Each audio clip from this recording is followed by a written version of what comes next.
Insiden pergaduhan yang tular di media sosial melibatkan pelanggan dan pekerja sebuah restoran di Taiping, Perak pada 20 Disember lalu telah diselesaikan secara baik dan berpunca dari salah faham. Ketua Polis Daerah Taiping, Asisten Komisioner Muhammad Nasir Ismail berkata, pihaknya telah mengesan video tular itu pada 23 Disember yang memaparkan kejadian pergaduhan berkenaan. Katanya semakan mendapati kejadian itu berlaku sekitar jam 8 malam dan ia melibatkan dua pelanggan serta dua pekerja restoran berkenaan.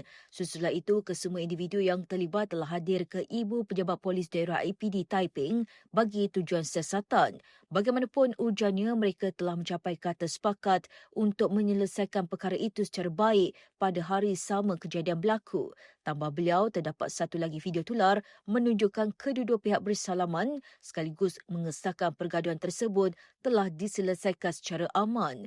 Jelasnya, kedua-dua pihak juga telah membuat laporan polis dan menyatakan perselisihan faham itu telah diselesaikan tanpa sebarang isu berbangkit. Sehubungan itu, orang ramai, khususnya penduduk Taiping, dinasihatkan supaya tidak membuat sebarang spekulasi berkaitan kejadian berkenaan sehingga boleh menimbulkan kegusaran awam. Terdahulu tular satu video seorang lelaki yang merupakan pempengaruh media sosial diserang pekerja sebuah restoran.